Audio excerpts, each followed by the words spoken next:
promised you a great gorgeous tonight. Very classy, a maker of champions. The WrestleMania! I'm so sick of these people. You know, I'm the tribal chief around here. Yeah, you see me, the tribal chief. That's right. I got that thing on me. I got that stick. I got that tool. I'm packing. You must be some kind of a dumbass. And I will never retire. You know, this aggression will not stand, man. Get that garbage out of here! It doesn't matter what you think. It's still real to me, damn it.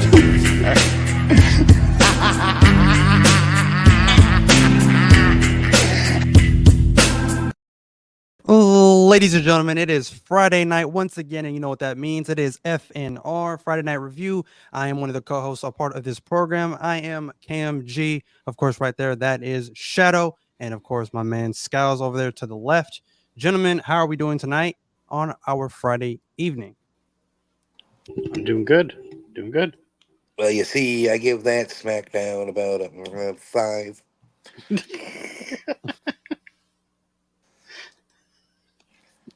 So we want to start at the top. Yeah, I like being on top. Oh my God, Jesus Christ! God damn you, Shadow. Yeah, let's get started with the way they opened the show. It was, oh man, it was 2 hours ago, and I can't remember it already. I think they, I believe they started off with Solo and Tama Tonga showing up to the arena. I believe. I think that's how they started off the show. Yeah, that really didn't have much going on. No, we got a match right away though. It was AJ versus LA Knight was the match. That's how I on started. Night. Right. Yep. And man, it was a great way to start the show. You had both of them going back and forth. It was made you believe that either one of them could take it. What is Shadow doing? Is that RVD? Rob Van Dam. They had you believing that you could either be LA Knight or AJ Styles that's going to take on Cody Rhodes at Backlash. And I love the way that they had AJ go full heel in this match and definitely use it to his advantage to get the victory. Yeah, you know, I mean, I really did like this match. Like I said, again, they meshed really well. And again, if you're keeping scores 1-1, and I do believe that we're going to get a rubber match between the two of them somewhere down the line. So this was very obvious. I think a lot of people called it being AJ Styles. AJ Styles definitely needed it more. AJ Styles versus Cody Rhodes at Backlash, I think it's going to be a banger. I'm looking forward to seeing how they build that. The only thing I really didn't really like was kind of the ending. I think the ending was like a little flat. I felt like they could have did a better spot, you know, behind the ref's back or whatever, more like a low blow, something like that. Get that heel heat, keep that heel heat on AJ Styles. But other than that, it was a good match. Well, I mean, they kind of did with the finger poke of doom type of deal. Yeah. But Shadow, what was your thoughts? Yeah. Shadow's our resident puppeteer over here. I mean, it started off SmackDown at a high pace, I thought. It did well. You had to have LA Knight lose because you can't have him going 2 title matches and losing both. It would just look terrible. But to me, it was whatever. We all knew AJ was coming as the winner to go face Cody because it's the first time ever matchup. So I think it's more also along the lines of rather having a heel face Cody as opposed to a baby face, especially for his first title defense. Exactly. What's going on, Mike? How we doing? What's going on, Malik? Thanks for stopping by. We appreciate it. After this match, we had the presentation of the WWE Tag Team belts that were just unveiled. What is Shadow doing? It's show and tell, man. Apparently, we got. I love how they do these this past Monday they had a great interaction. R-Truth and Miz.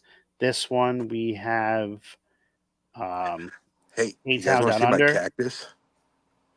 I don't want to see your No, cactus. not really. What the fuck?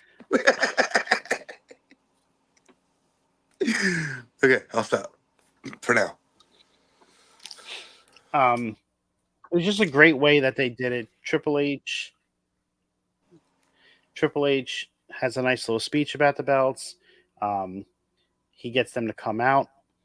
You have Nick Aldis in the ring with them. And then they hand over the belts. Triple H has Nick Aldis unveil them. And we got 2 beautiful belts underneath the drapes. And man, I popped because it's just immediately it's like, oh man, they went old school. And I was just so happy it was not the fucking big W on the belt.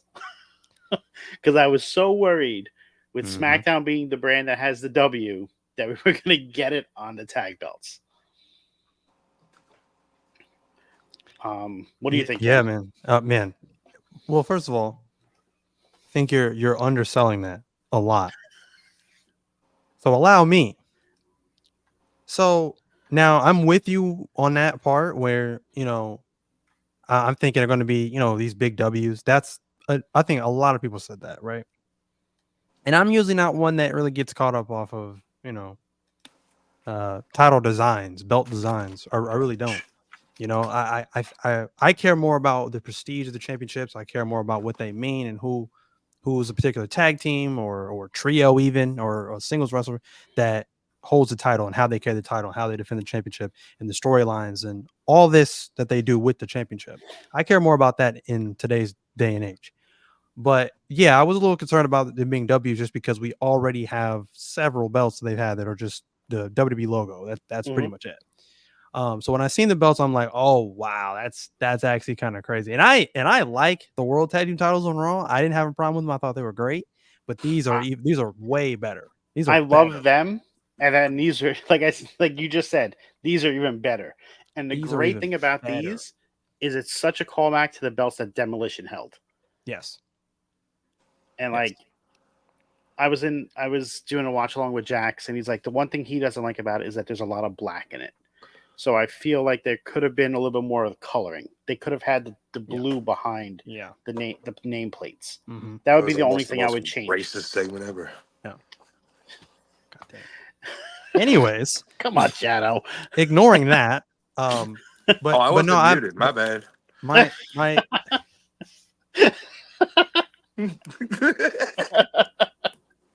that's on me, dog. My bad. my only gripe about these belts is they kind of look like they almost look like prototypes. Like they don't, because there's so much gold. There's not really prototype. like again with the World Tag Team titles. I like those because they're gold, but then the red I feel like in it just makes them pop. So I felt like they should have added like the blue in there, like you were just saying, around the nameplate and things like that. And that I think would have made it pop a little more. It's just a lot of gold, so it's like hard to really like see. I'd have to see it like on the shop or whatever, and like really zoom in. But you'd have to really like be right up on the title to really like see like the little details and things like that. But other than that, I thought this. Hold on. I already have it. Are you pulling it up now? Yep. Yeah. See now, see up close. It's like that's crazy. Love that detail. Yeah, it looks like the AEW World Championship. Okay. That's Shadow's just trolling now. He See, got me pissed off during it. See with those belts, I get like I get like nostalgia for like Deuce and Domino when they were champions. Can you do me a favor? Since you have this up, and Cam brought up Deuce and Domino, go and look up the Dudley Boys Legacy title for a second. It's there. It's on this site? Yes.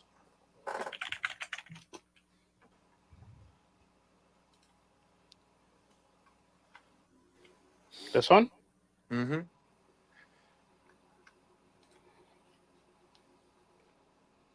See, Mike just said the same thing. Yeah, but hold on.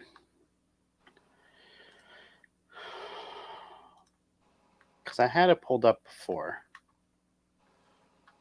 And I showed Jax it. It's not a bad side by side with the Dudleys, though, which is what I'm saying. Like, No, it's similar to Yeah. that one, Yep. but it's also this one. yeah, So it's the same Yeah. belt. It's just this one has the silver behind it as opposed to Mhm. the other one. But yeah, and that's not a 5-plate belt. yes, they were. Oh, right. Except they didn't have the weird side plates for Right, they didn't individual. do side plates back then. Now they do. But this was actually this was a 5-plate belt and it had the belt guard and everything like they do now. What's up, Virgo? So it's definitely a callback to the old belts, and I'm loving them. Right, that's what I said would have been the only thing I would have changed is done blue for the banners instead of black. Like Shadow pointed out, he said that. What's going on, Virgo? But yeah, I mean, I love the belts. I'm glad that they went 2 different type of belts as opposed to doing the same belt just with a blue, because that was also Mhm. what people were speculating was we were going to get the same one. Fiend. Got the Fiend showing up. Any other thoughts on the tag belts? No. All right, let's get into this Fatal 4-Way match because this shit was crazy. You had the Street Profits taking on New Catch Republic, the AOP, and then Joaquin Wild and Cruz del Toro. And there was just some crazy spots in this match. Like, it was, you had to be paying attention because this shit was fast and furious. That's John weird. Cena and The Rock were in this segment, sir. I mean, John Cena could have been. You can't see him, so. I mean, The Rock is on TKO boards. I mean, technically. No, this was a fantastic match. Once again, like I said, tag team wrestling is back in WWE. I feel like it's in a good place right now. I just hope that they keep the momentum going. This is great. The biggest highlight for me in this match was when Tyler Bate was trying to pick up Razor. He eventually did with the help of Street Profits and Pete Dunne and tried to airplane spin him. I think that was great. That was a good highlight of the match. Of course, they did the typical multi-man spot where they do the Tower of Doom. So yeah, like I said, this match was all over the place. Going into it, I guess I already had that thought, like Street Profits need this more than anybody, I think, to keep something Yeah. going with them in the Pride, because they haven't had anything really going for them since. It started off promising and then it just kind of fell apart. Well, not fell apart, but just not. It didn't pan out like everybody had hyped it up to be. So I would love for the Street Profits to win back the tag team titles, especially these titles. I mean, they would look great with these titles, especially them coming out in the black and gold gear. It would just complement. It would just be great. So I think they would look good with these titles. Because I think A-Town Down Under, they're good champions for right now, but I don't think they're long-term champions. I don't. A-Town A-Town Down Under Clown? or A Clown Down Under? My favorite spot was when you had New Catch Republic doing the moonsaults off of the ring post to the outside, and then you saw Montez Ford jumping over the ring post to the outside. The camera angle that they had at that was freaking awesome. How they did that.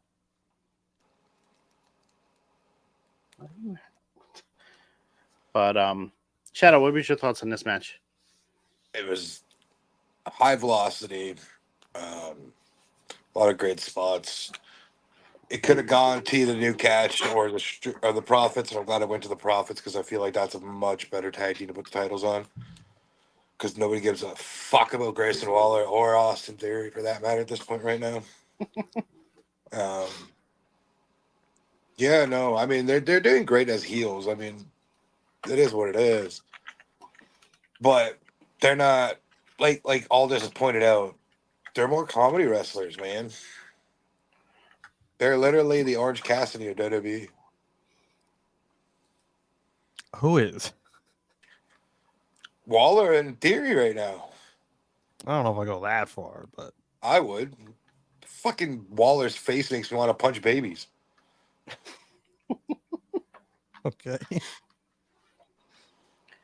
I'm just saying.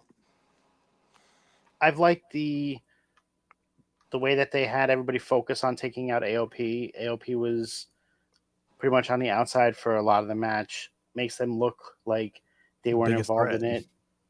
Well, yeah, but it also gives them that feel of, well, we didn't factor into this. Like, we want a shot. We want a chance now. Like, where are we going to get a shot? But I could also see them being sent down to NXT and staying there Oh yeah. with the Final Testament. So Hey guys, That's- I gotta say something.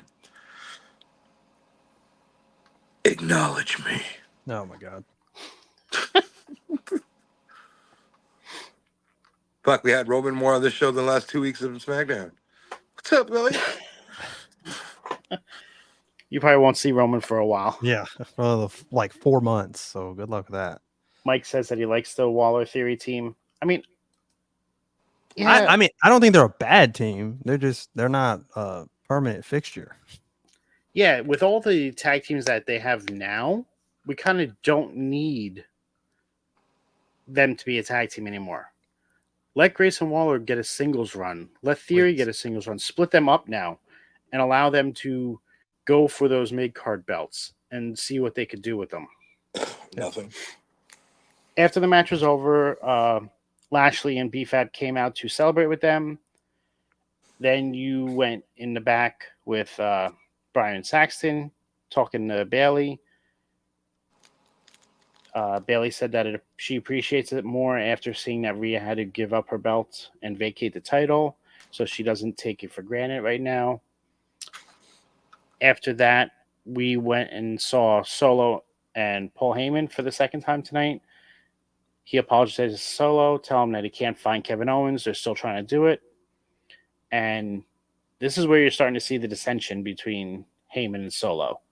And they set the seeds for later on. And it's really intriguing what they're doing with this bloodline now. Solo's trying to make all the decisions. Heyman is telling him, you're not the ones making the decisions. And they should only be made by one man. And we all know that is the Roman Reigns. So Heyman asked him if his MST is coming with him, and a lot of people don't know what MST means. MFT, dude. According to what I'm looking at, it says MST, but I believe that it is MFT. MFT, motherfucking Tongan. I don't know. Tongan? Yeah. So after this, they come out to the ring. Solo's looking sharp in his suit. The nice black and red coloring. Really nice.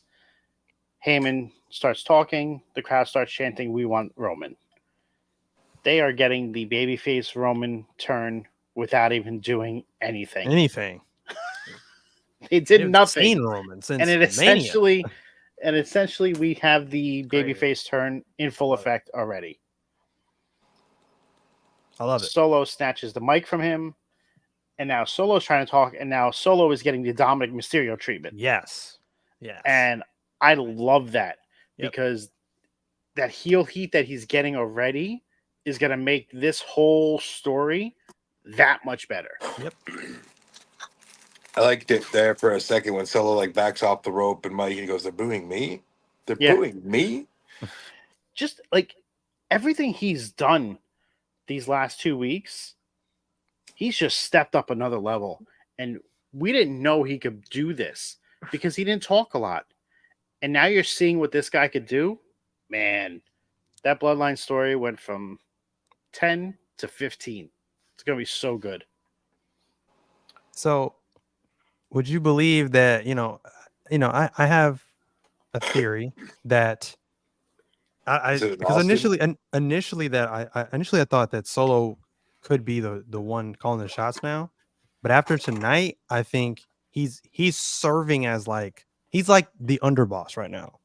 But the final boss, I think, is the one calling the shots. Really, I like that theory, but do we all forget who Solo was sent by originally? Roman. The No, elders. the elders. Thus, going into your point, who's an elder? Well, who's considered an elder now? The Rock. So Listen, if I don't have Solo come on my TV in the next month and say I did it for The Rock, I'm quitting. I did it for the Rock. that would be awesome. Not gonna lie with that. I did it for the people. But Well, I mean, we kind of got the illusion tonight with the backstage segment with Aldis and Heyman with the parking lot stuff.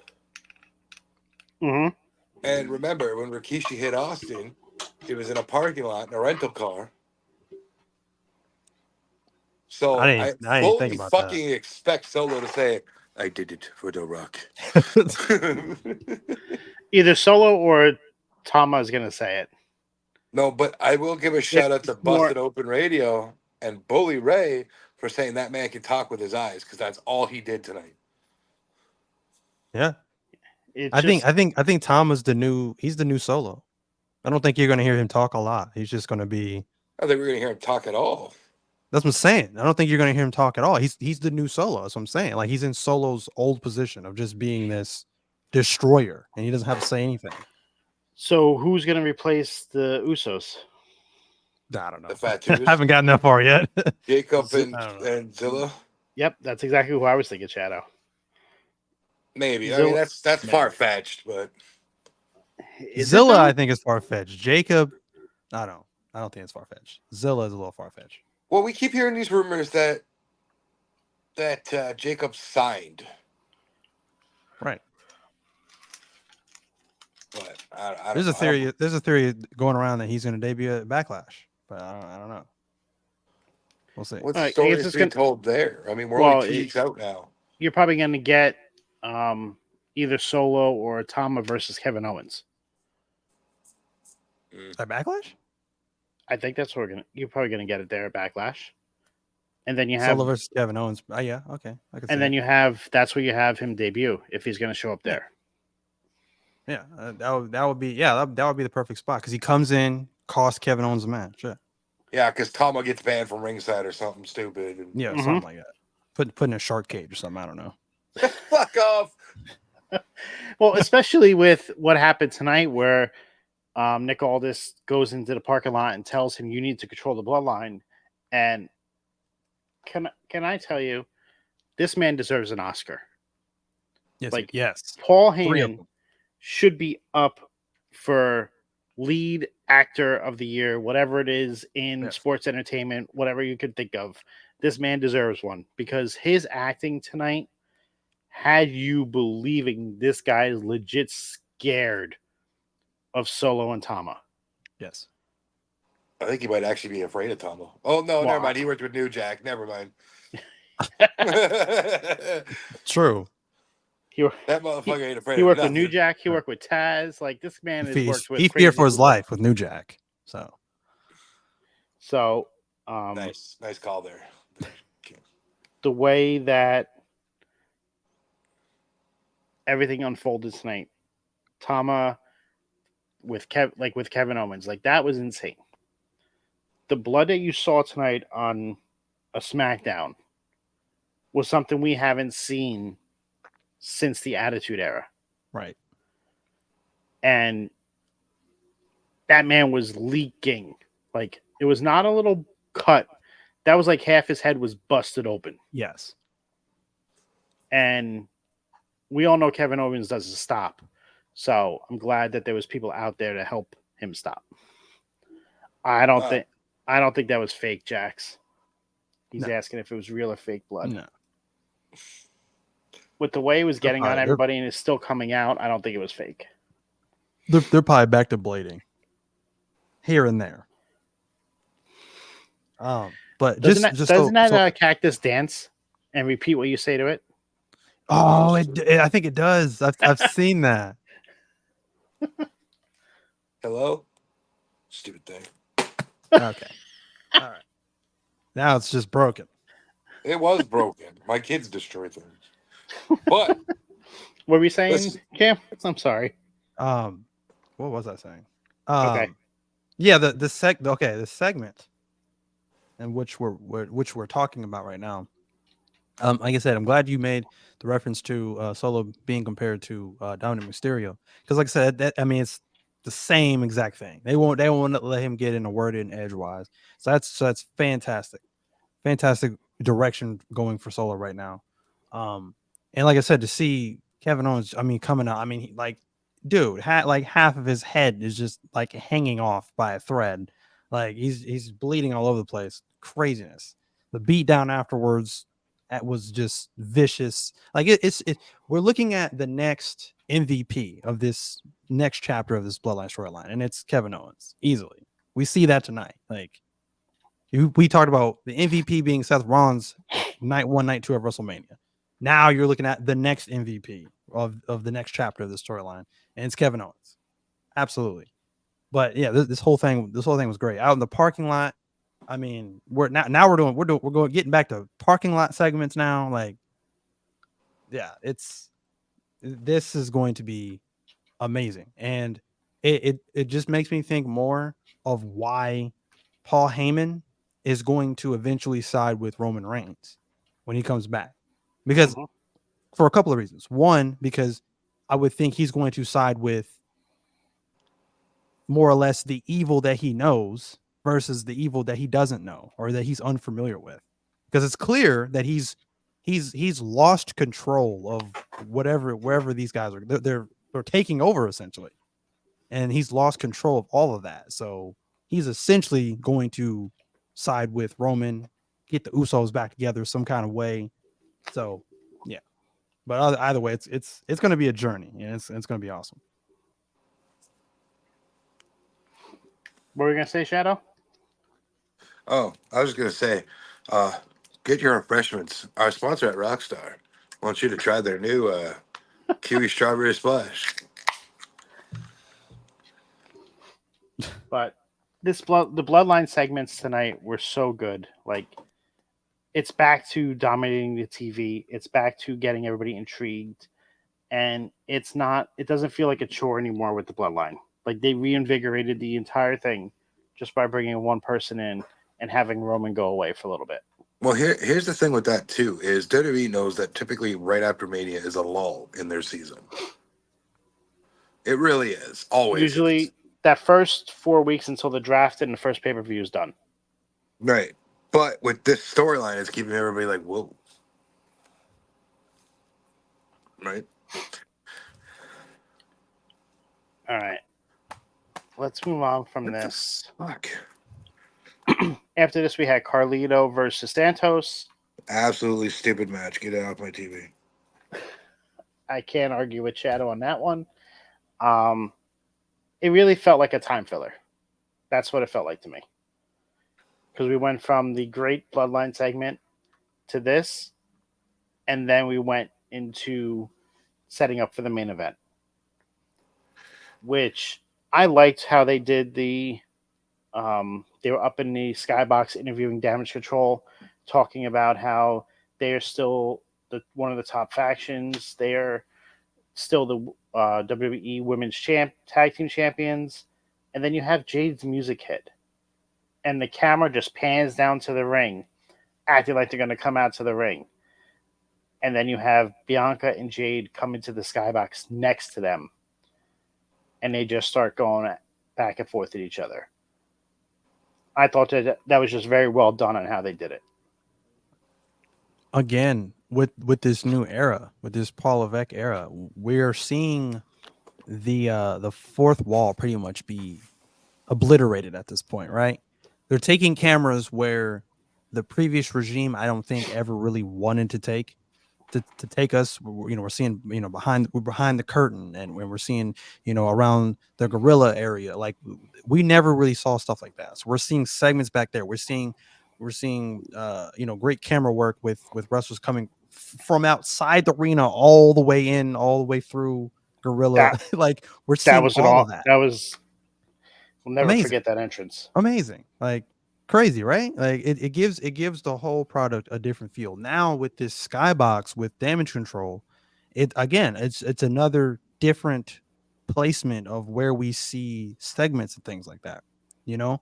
And so I liked it. I liked how we saw who was it? I think it was it Bianca? I think it was Bianca's music played during that when they interrupted them, It was and instead Jade's. of them, was it Jade's? Yeah, they played Jade's music.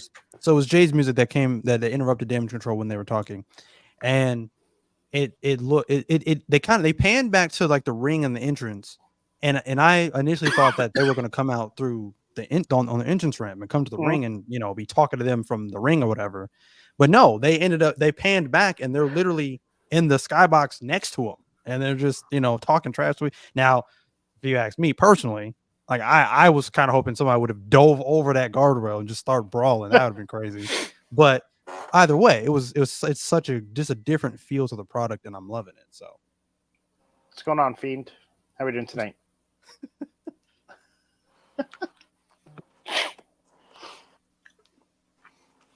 After that, we had Naomi come to the ring, followed by Bayley to get to the main event. And this match was cooking. You had great showing from both of these girls, and it just shows what this women's division can do. And I'm glad that they keep going with it. And now we have Uncle Howdy. What did you think of this match? I thought this match was great. Like I said, once again, this showcases Naomi and her ability and how good she is in the ring and how well her and Bayley work.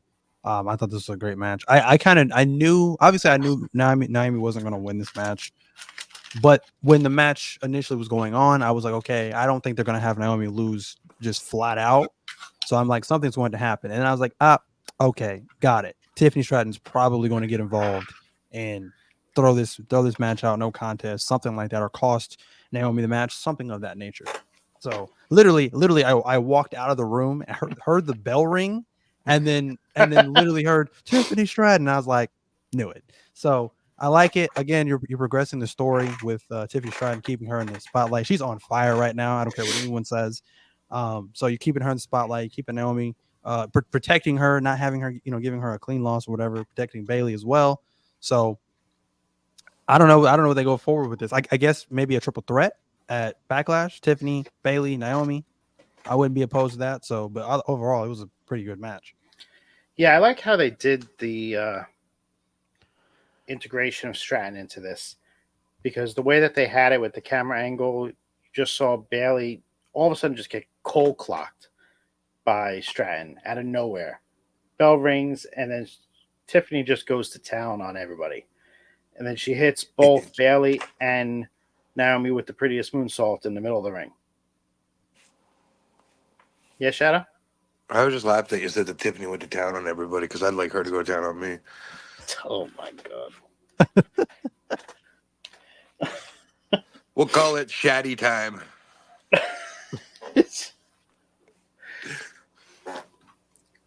But, anything else you think about this match? The match itself was all right. I mean, it was nothing too over the top. It wasn't anything underwhelming. It was just kind of right for both of them. Short on time, in my opinion, but they went like 15 minutes. They went like 12 and a half. Yeah, it would have went like 15 if they didn't have Tiffany interrupt. Well, they probably would have got 20 if Cody didn't need to cut a satellite promo from the UK. He really, obviously, he didn't got a cut point. that. Hey. But what'd you say, Scalz? I said you obviously know he didn't cut that live. But I know that, but we didn't need it. And that kind of got ruined by him pulling his belt off of his waist and hearing the Velcro. It just ruined the entire effect of it. So they need to go back to the belts and the snaps actually on there. They travel Especially- with those ones when they're traveling. TV gets the real ones. I don't know if the TV gets the real ones. They always use the Velcro because it's easier to come on and off. That's what she said. You think Brandy likes the Velcro? All right, guys. With that being said, Shadow, where can we find you? Nowhere. Twitter. That guy. Follow Shadow him on 91. Twitter. He's having a lot of fun lately on there. Cam? You can find me on right here on the network every single Friday night with Friday Night Review. I'm guessing Shadow is back for now. I guess. Yes. No. I'm maybe just so. kind of Anyways, here and there, popping up spontaneously.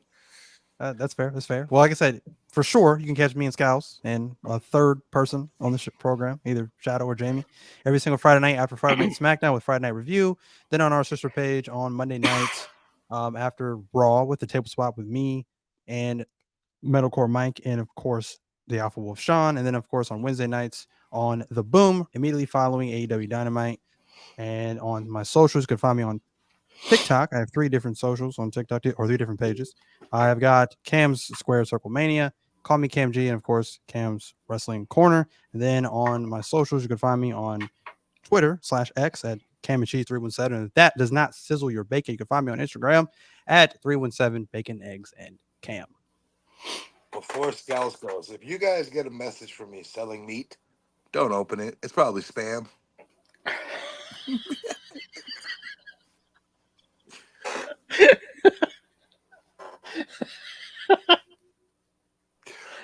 I am Scalz. You can find me here on Off the Top Media on Twitch and YouTube, as well as Off the Top Media _ on TikTok, Twitter, and Instagram.